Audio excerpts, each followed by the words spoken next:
அனைவருக்கும் வணக்கம். நான் தான் உங்கள் கவிதா விஜயன் பேசுறேன். இன்னைக்கு நான் எடுத்துக்கிட்ட தலைப்பு என்ன அப்படின்னா, என்னுடைய குழந்தை பருவத்திலிருந்து இதுவரைக்கும் இந்த நார்சிஸ்டிக் ரிலேஷன்ஷிப் டைனாமிக்ஸ் இருக்கு இல்லைங்களா? அதுல நான் என்னென்ன கத்துக்கிட்டேன்? எனக்கு என்னென்ன தெரிய வந்தது? நான் அதுல எப்படி அஃபெக்ட் ஆயிருக்கேன்? அதிலிருந்து நான் எப்படி வெளியில வந்தேன்? அப்படின்றத பத்தி தான் உங்ககிட்ட ஷேர் பண்ணணும்னு இன்னைக்கு நான் ஆசைப்படுறேன். நீங்க பார்த்தீங்க அப்படின்னா, இந்த டாபிக் வந்து ரொம்ப பர்சனல் தான். ஆனா உண்மையா இருக்கும். ஏன்னா, இந்த டாபிக் தான் என்னுடைய என்டயர் லைஃப்பயே ஷேப் பண்ணி வச்சுது. இப்போ அத நான் மாத்தி, அத நான் திருத்தி நான் வாழ்ந்துட்டு இருக்கேன் அப்படின்னாலும், அதுக்கு காரணம் இந்த தலைப்பு தான். சரிங்களா? என் குழந்தை பருவம்னு எடுத்துக்கிட்டீங்க அப்படின்னா, அது ஒரு அ நார்சிஸ்டிக் பிஹேவியர் உள்ள ஒருத்தரால ஆளப்பட்ட குடும்பம் அது. ஸோ, அங்க என்னுடைய பயம் எப்படி உருவாச்சு? என்னுடைய பதட்டங்கள் எப்படி அதிகமாச்சு? என்னுடைய இன்செக்யூரிட்டி அது எப்படி எனக்குள்ள வளர்ந்துச்சு? தெரிஞ்சோ, தெரியாமலோ ஒரு இளமை பருவம் வந்தும், திரும்ப திரும்ப அதே மாதிரியான நார்சிஸ்டிக் ரிலேஷன்ஷிப் பேட்டர்ன்ஸ நான் எப்படி அட்ராக்ட் பண்ணினேன் பண்ணேன். ஏன் திரும்ப திரும்ப நான் அதே ரிலேஷன்ஷிப் பேட்டர்ன்குள்ளேயே நான் போய் விழறேன்? அப்படின்றது. ஸோ, அது எல்லாத்தையும் பத்தி, அத நான் எப்படி அந்த லூப்ப உடைச்சு வெளில வந்தேன்? அப்படின்றத பத்தி தான் இன்னைக்கு உங்கள்ட்ட நான் ஷேர் பண்ண போறேன். இன்னைக்கு நான் யாரையும் குறை சொல்ல போறது கிடையாதுங்க. யார் மேலயும் இவங்க இப்படித்தான் அப்படின்னு நான் லேபிள் ஒட்ட போறதும் கிடையாது. ஆனா, நான் என் உண்மைய பேசப் போறேன். நான் பேசுற என்னோட உண்ம, என் மனசுல உள்ள காயங்களுக்கு ஒரு வடிகாலா இருக்கும்னு நான் நம்புறேன். இத கேட்டுட்டு இருக்க உங்களுக்கும், நம்ம வாழ்க்கையில இத மாரி நடந்திருக்குதே! ஓ! அதுக்கு இதுதான் காரணமா? அப்படின்னு ஒரு தெளிவு உங்களுக்கு கிடைச்சதுன்னா, அதுதான் இந்த போட்காஸ்ட்டுக்கான வெற்றி. சரிங்களா? ஓகே. ஒருவேளை இந்த தலைப்புக்கு நீங்களும் நெருங்குன மாரி இருந்தீங்க அப்படின்னா, முதல்லே நான் ஒரு விஷயத்த சொல்லிட்டு அப்புறம் நான் போட்காஸ்ட்ட ஆரம்பிக்கிறேன். நீங்க உடைஞ்சு போனவங்க கிடையாது. நீங்க டேமேஜ் ஆனவங்களும் கிடையாது. உங்கள கண்டிஷன் பண்ணி வச்சதுனால தான் நீங்க இப்படி இருக்கிறீங்க. இத நல்லா மனசுல வச்சுக்கிட்டு இந்த போட்காஸ்ட்ட நீங்க கேட்க ஆரம்பிங்க. என்னுடைய குழந்தை பருவம் எப்படி இருந்துச்சு அப்படின்னாக்க, அங்க வந்து வெறும் கட்டுப்பாடு தான் இருக்கும். கட்டுப்பாடு, கண்டிப்பு, சத்தம், அ அவங்க என்னன்னு கேட்டாங்கனாக்க என் உடம்பெல்லாம் பதறும். அந்த அளவுக்கு எனக்குள்ள பயத்த குடுத்து வச்சிருந்தாங்க. நீங்க என்ன கேட்கலாம், கட்டுப்பாடும், கண்டிப்பும் இருக்கிறது தப்பா அப்படின்னு. கண்டிப்பா தப்பு கிடையாதுங்க. ஒரு குடும்பத்துல ஒரு குடும்பத் தலைவர் அப்படின்னா, கட்டுப்பாடோடையும், கண்டிப்போடையும் இருக்கிறது தப்பே கிடையாது. ஆனா, அந்த கட்டுப்பாடும், கண்டிப்பும் குடும்பத்துல உள்ள ஒருத்தருக்கும் ஒரே மாதிரி இருந்துச்சு அப்படின்னாக்க, அது ஒரு ஹெல்தியான எப்படி சொல்றது? ஹெல்தியான கண்டிஷன், ஹெல்தியான என்வைரன்மென்ட் அப்படின்னு சொல்லலாம். ஆனா, ஒருத்தருக்கு மட்டும் தான் அந்த கட்டுப்பாடும், கண்டிப்பும். மத்தவங்கலாம் சுதந்திரமா அவங்க விருப்பப்படி இருக்கலாம். அப்படின்னு வரும்போது, அது ஹெல்தியானதுன்னு நினைக்கிறீங்களா? அந்த பாரபட்சம் அந்த குடும்பத்துல இருக்கும்போது, அது ஹெல்தியானதுன்னு நினைக்கிறீங்களா? கண்டிப்பா கிடையாது. அப்படிப்பட்ட ஒரு சிச்சுவேஷன்ல தான் நான் வளர்ந்து வந்தது. புரியுதுங்களா? ஏன்னா என்கிட்ட நெறைய பேர் இந்த கேள்விய கேட்டுருக்காங்க. "அது என்ன குழந்தையா இருக்கும்போது அப்பா, அம்மா கண்டிப்போட இருக்கிறது தப்பு இல்லையே!" அப்படின்னு கேட்டுருக்கிறாங்க. ஆனா, அதுக்கான பதில் நான் குடுத்தது இதுதான். எத்தன குழந்தைங்க இருந்தா என்னங்க? எல்லா குழந்தைக்கும் ஒரே மாதிரியான கட்டுப்பாடும், ஒரே மாரியான கண்டிப்பும் குடுத்து வளர்க்குற பேரண்ட்ஸ் இருந்தாங்க அப்படின்னாக்க, உண்மையிலே ஆரோக்கியமான வளர்ப்பு அது. ஆனா, அவங்களுக்கு இது தகுதியானது. ஆனா, அது உனக்கு தகுதி இல்ல. அப்படின்னு சொல்லி வளர்க்கிறது ஒரு வளர்ப்பா? சொல்லுங்க பாப்போம். ஸோ, அந்த மாரி ஒரு சிச்சுவேஷன்ல தான் நான் என்னுடைய குழந்தை பருவத்த கடந்து வந்தேன். சரிங்களா? அந்த குடும்பத்துல பயம் அப்படின்றது ரொம்ப ரொம்ப சாதாரணமான விஷயம். ஏன்னா, உள்ள என்டர் ஆனா பயத்தோட அப்படியே கைய கட்டிட்டு நான் நிக்கணும். அதே மாரி அங்க அமைதியா இருந்தா மட்டும் தான் சர்வைவ் பண்ண முடியும். கேள்வி கேட்கணும்னு நெனச்சிடவே கூடாது. இது எல்லாத்தையும் ரொம்ப சின்ன வயசுலேருந்தே நான் கத்துக்கிட்டேன். அங்க என்னுடைய உணர்வுகளுக்கு மதிப்பே கிடையாது. ஏதாச்சும் ஒண்ணு பார்த்துட்டாங்க, அது தப்பா தெரிஞ்சுது அப்டின்னாக்கா, என் பக்கத்துல என்ன இருக்குது? நான் என்ன சொல்ல வரேன்? அப்டின்றத ஒரு நாளும் காது குடுத்து கேட்டது கிடையாது. உடனே அடிதான், அறதான். அப்ப பயம் எனக்குள்ள இறங்க ஆரம்பிச்சுச்சு. நான் சத்தம் போட்டாலே, என் சத்தம் வெளில கேட்டாலே, அவங்க அத வந்து ஒரு ட்ரபுளா நெனைக்க ஆரம்பிச்சுட்டாங்க. அதனாலே என் வாய்ஸ அடக்கிட்டாங்க. நான் அடங்கி, அடங்கி போறது அவங்களுக்கு ஒரு அமைதியா தெரிஞ்சுது. ஏதாவது ஒரு வார்த்தை நான் வாய தொறந்து சொல்ல போனேன்னா, பலார்ன்னு ஒரு அறை. அடுத்து எப்படி நான் பேச முடியும்? அப்போ என் வாய்ஸ அடக்குறது, என்ன கட்டுப்படுத்துறது தான் அவங்களுக்கு அவங்க அமைதிய நிலைநிறுத்துறதுக்கு ஒரு வழியா அவங்களுக்கு தெரிஞ்சது.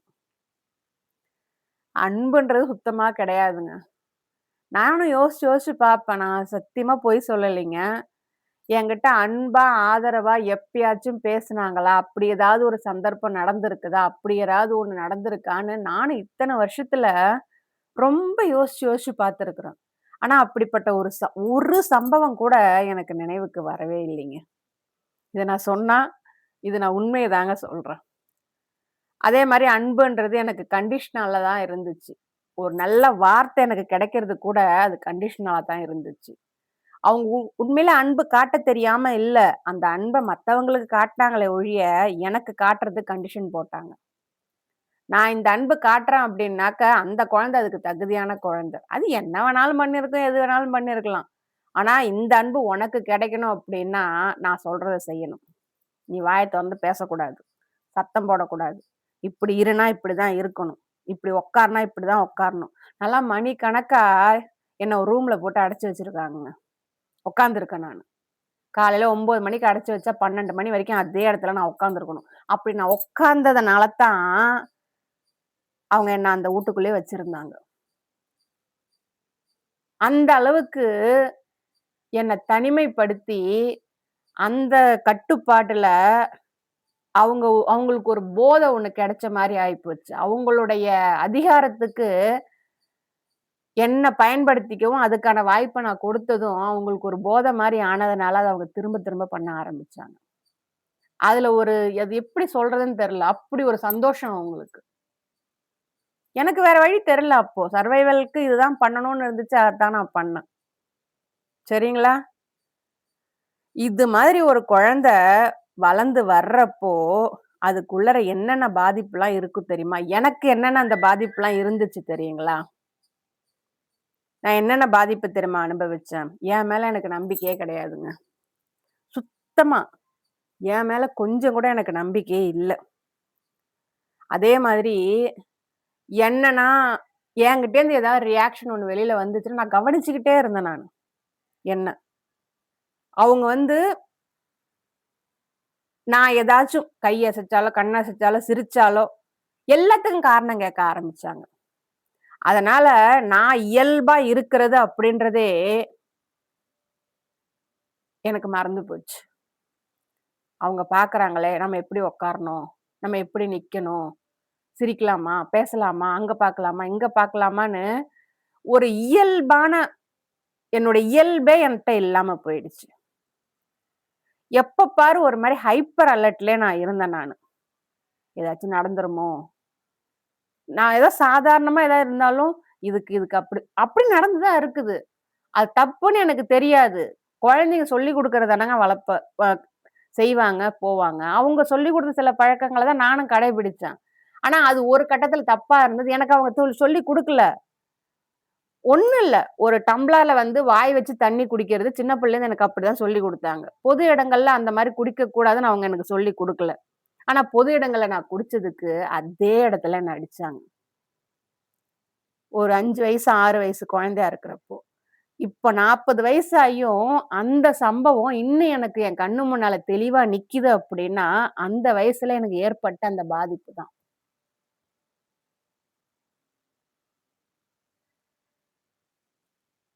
அப்போ இதுக்கு நான் யார குறை சொல்ல முடியும்?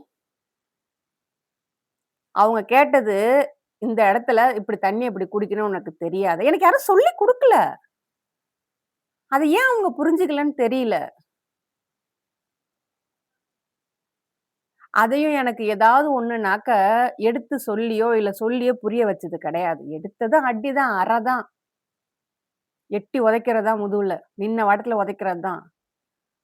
இப்படிதாங்க நான் என் குழந்தை பருவத்த நான் கழிச்சேன். அடுத்து, எப்ப பாரு அடுத்தவங்க என்ன நெனப்புல இருக்கிறாங்க, அதுக்கு தகுந்த மாரி தான் நாம இருக்கணும் அப்படின்னு என்னுடைய சுய தன்மைய இழந்துட்டேன் நானு.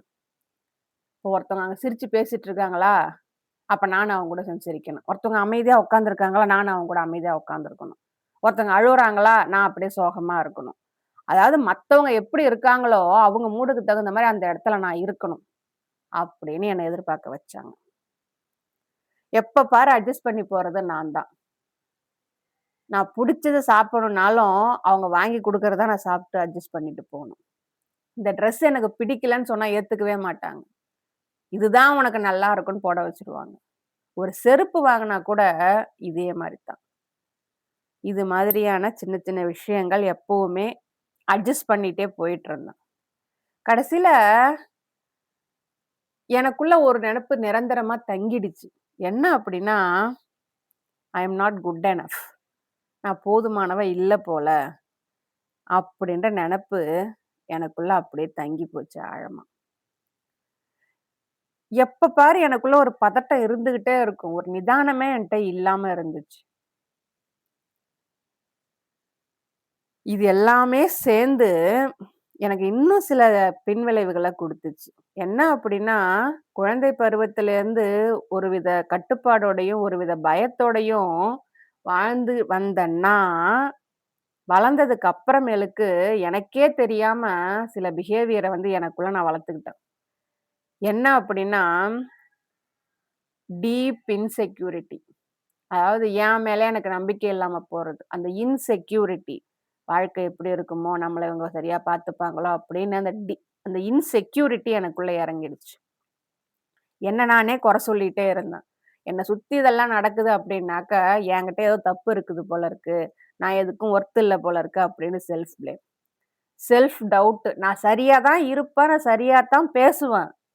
ஆனா, அதையே நான் சந்தேகப்பட்டுட்டு இருந்தேன். அதே மாரி என்ன சுத்தி இருக்கிறவங்க என்ன விட்டு போயிடுவாங்களோ! அப்படின்னு அந்த பயத்திலேயே நான் வாழ்ந்துட்டு இருந்தேன்.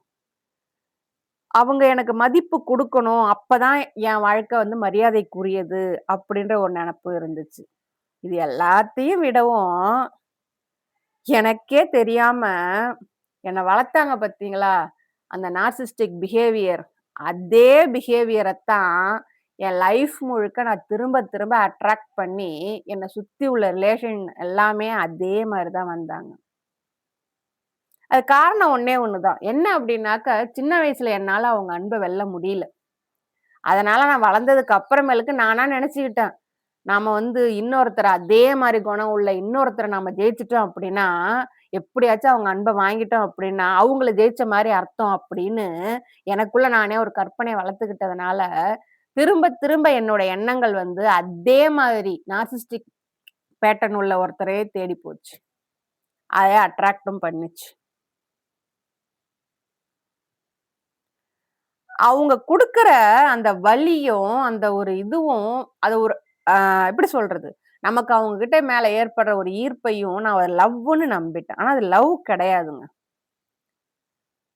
அவங்க என் மேல காட்டுற கட்டுப்பாட்ட நான் என் மேல உள்ள அக்கறை அப்படின்னு நான் நெனச்சுக்கிட்டேன். ஆனா அது அக்கறையும் கிடையாது. அவங்க என்கிட்ட எமோஷனலா வித் அ ஏதாச்சும் பேசுனாங்க அப்படின்னாக்க, நான் வந்து அத நார்மல்ன்னு நான் நெனச்சேன். ஆனா அது நார்மலும் கிடையாது. சின்ன வயசுல நான் ஃபேஸ் பண்ணனோ, அத ஜெயிக்கணும் அப்படின்றதுக்காக, வளர்ந்ததுக்கு அப்புறமும் அதே மாதிரியான சம்பவங்களையே நான் ஃபேஸ் பண்ண ஆனா அப்பயும் என்னால ஜெயிக்க முடியல. ஏன்னா காரணம் நான் என்ன வந்து போதுமானவளா நெனைக்கலையே! நான் என்ன ஒர்த்தானவளா நெனைக்கலையே! நான் வந்து என் மேல எனக்கு நம்பிக்கை வரலையே! எனக்குள்ள ஒரு பிடிப்பு இல்லையே! இதெல்லாம் இல்லாதனால தான், திரும்ப திரும்ப நான் அந்த நார்சிஸ்டிக் லூப்புக்குள்ளேயே சுத்திட்டு இருந்தேன். இதத்தான் நான் என் நர்வஸ் சிஸ்டம் குடுத்து வச்சதுனால, என் நர்வஸ் சிஸ்டம் இதத்தான் உண்மைன்னு நம்பி, அதையே திரும்ப திரும்ப எதிர்பார்க்கவும் ஆரம்பிச்சுருச்சு. இந்த லூப்ப எப்படி நான் கண்டுபிடிச்சேன் தெரியுமா? இதெல்லாம் ஏன் எனக்கு நடக்குது? இது எல்லாமே ஏன் எனக்கு நடக்குது? ஏன் என் லைஃப்ல நான் இதே மாதிரி நார்சிஸ்டிக் பிஹேவியர் பேட்டர்னையே நான் திரும்ப திரும்ப நான் பார்த்துட்டு இருக்கிறேன்.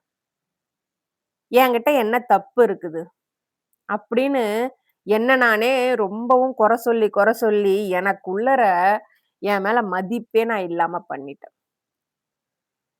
மேபி நான் வந்து ஒர்த் இல்ல. நான் அதிகமா எதிர்பார்க்கிறேன். எனக்கு எந்த தகுதியுமே இல்ல. அப்படின்னு. நான் வந்து இந்த மாரியான எண்ணங்கள எனக்குள்ள நான் வந்து எனக்கே தெரியாம ஆழமாக்கிக்கிட்டு இருந்திருக்கேன் அப்படின்றது எனக்கு அப்ப புரியவே இல்ல. அந்த லூப்க்குள்ளேயே சிக்கிட்டு இருந்திருக்கிறேன். மத்தவங்களுடைய அப்ரூவல் வாங்கணும்.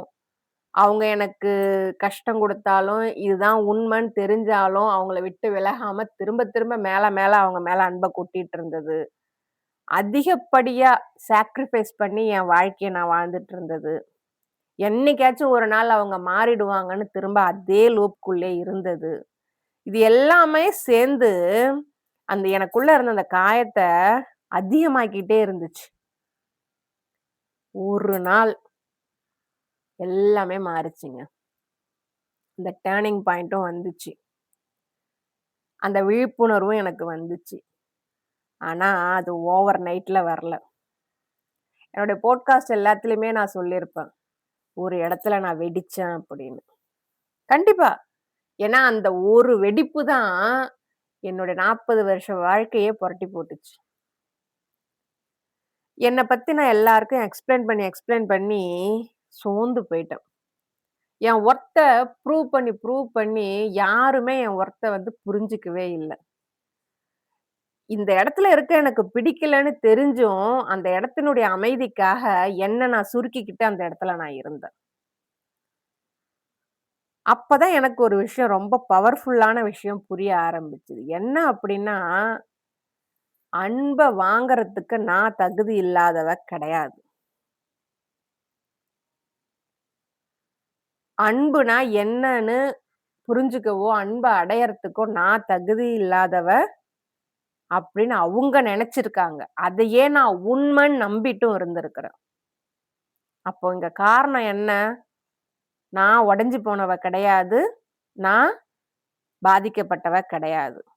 நான் கண்டிஷன் படுத்தப்பட்டு வச்சிருக்கிறேன். நான் அன்புக்கு தகுதி இல்லன்னு அவங்க நடந்துக்கிட்டாங்க பார்த்தீங்களா? அத நான் நம்புனது தான் என் தப்பு. நான் தகுதியானவ தான். ஆனா எனக்கான அன்ப குடுக்கறதுக்கான எபிலிட்டி அவங்கள்ட்ட இல்ல. அதுதான் உண்ம. அதுதாங்க என் டர்னிங் பாயிண்ட். என்னோட கண்டிஷன் என்னன்னு நான் தெரிஞ்சுக்கிட்டேன். இந்த 4 வருஷத்துல என் வாழ்க்கைக்கான பொறுப்ப நான் என் கையில எடுத்தேன். என் வாழ்க்கை நான் வாழப் போறேன். நான் வாழறதுக்காக தான் என் வாழ்க்கை. யாரும் எனக்கு குடுத்த கண்டிஷன வச்சுட்டு நான் வாழணுன்ற அவசியம் இல்ல. இந்த பொறுப்ப நான் மத்தவங்க கையில குடுத்ததுனால தான் என் வாழ்க்கை இந்த அளவு புரட்டி போடப்பட்டது. அந்த பொறுப்ப நான் என் கையில எடுத்ததும், என் வாழ்க்கை கொஞ்சம் கொஞ்சமா மாற ஆரம்பிச்சது. என் வாழ்க்கைய நான் என் வாழ்க்கையா பார்க்க ஆரம்பிச்சேன். இன்செக்யூரிட்டி அப்படின்றது ஒரு சிம்ப்டம் தானே ஒழிய, அது ஒரு குறை கிடையாது நம்மகிட்ட. அதே மாரி மத்தவங்க யாராச்சும் நம்மள எமோஷனலா அவாய்ட் பண்ணாங்க அப்படின்னாக்க, நாம வந்து அதுக்கு ஒர்த் இல்லாதவங்கன்னு அவங்க நெனைக்கட்டும், தப்பில்ல. ஆனா நாம நெனைக்கக்கூடாது. நாம வீக்கானவங்கன்னு நாம நெனைக்கக்கூடாது. என்னுடைய ஹீலிங் வந்து என்ன எனக்கு புரிய வச்சுது. அப்பதான் என்ன சுத்தி உள்ளவங்கள நான் புரிஞ்சுக்கணுன்ற அவசியமே கிடையாது. என்ன நான் புரிஞ்சுக்கிட்டாலே போதும். அப்படின்ற உண்மை எனக்கு தெரிய வந்தது. நான் ஏன் எல்லாத்தையும் பொறுத்து போணும்? நான் ஏன் எல்லாரையும் சேஸ் பண்ணணும்? நான் ஏன் எனக்கு தேவையே இல்லாத இடத்துல நான் தங்கணும்? என் நர்வஸ் சிஸ்டம் சின்ன வயசுலேருந்து நான் பட்ட பாதிப்புகள் எல்லாத்தையுமே ஞாபகம் வச்சுக்கிட்டு, என் மனசு ரியாக்ட் பண்றதுக்கு முன்னாடி என் உடம்பு ரியாக்ட் பண்ணிட்டு இருந்திருக்கு. அப்ப அந்த அளவுக்கு என் உடம்ப நானு கெடுத்து வச்சிருக்கேன். என்ன சுத்தி உள்ளவங்க அத கண்டிஷன் பண்ணி வச்சிருக்கிறாங்க. அப்போ என் பாடிய ரெகுலேட் பண்ணேன். என் எண்ண ஓட்டங்கள மட்டும் நான் மாத்தல. என்னுடைய நரம்பு மண்டலத்தையே நான் மாத்தனேன். யாரும் எனக்கு பண்ண துரோகத்துக்கு நான் யாருகிட்டயும் போயிட்டு விளக்கமோ, ஒரு மன்னிப்போ, ஒரு வார்த்தையோ நான் சேஸ் பண்றதையும் நிறுத்திட்டேன். என் ஒர்த்த நான் புரிஞ்சுகிட்டேன்.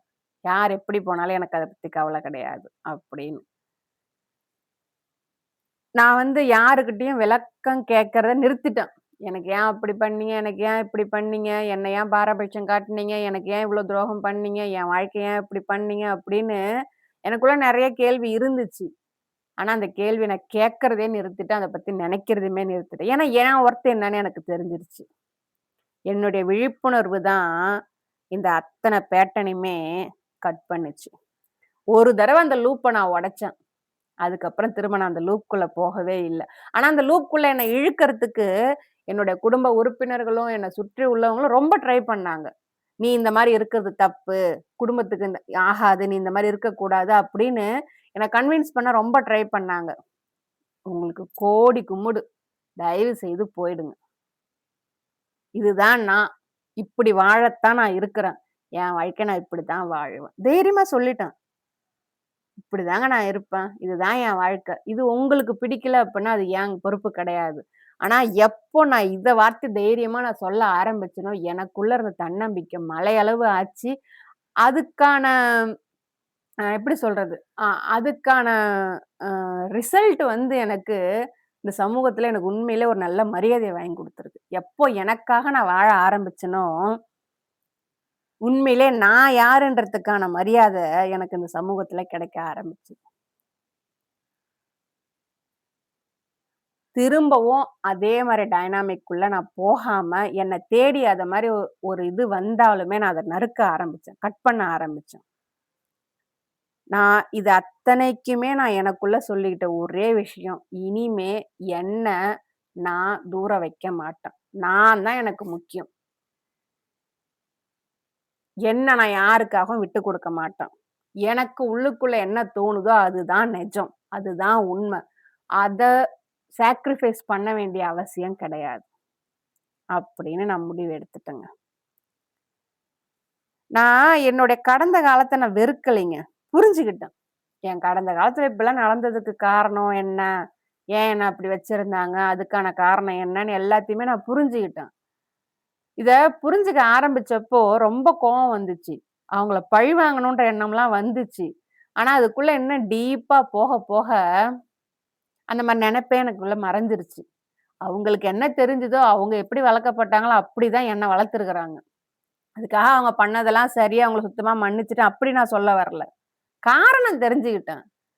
அதனால எனக்கு பழி வாங்க வேண்டிய அவசியமே இல்ல. நான் யாரையும் நான் யாரையுமே குறை சொல்ல வேண்டிய தேவையே எனக்கு கிடையாது. ஏன்னா என்னுடைய ஒர்த் என்னன்றத நான் தெளிவா புரிஞ்சுகிட்டேன். திரும்ப திரும்ப சொல்றேங்க. நம்ம ஒர்த்த நம்ம புரிஞ்சுக்காத வரைக்கும், நம்மள சுத்தி உள்ளவங்க கண்டிப்பா புரிஞ்சுக்க மாட்டாங்க. ஒரு வேள நீங்க இந்த பாட்காஸ்ட் கேட்கும்போது, இந்த எமோஷனல் ஃபீலிங்க நீங்க உணர்ந்திருந்தீங்க அப்படின்னாக்க, கண்டிப்பா ஒரு தடவ உங்க வாழ்க்கைய திரும்பி பாருங்க. நீங்க உடைஞ்சு போனவங்க கிடையாது.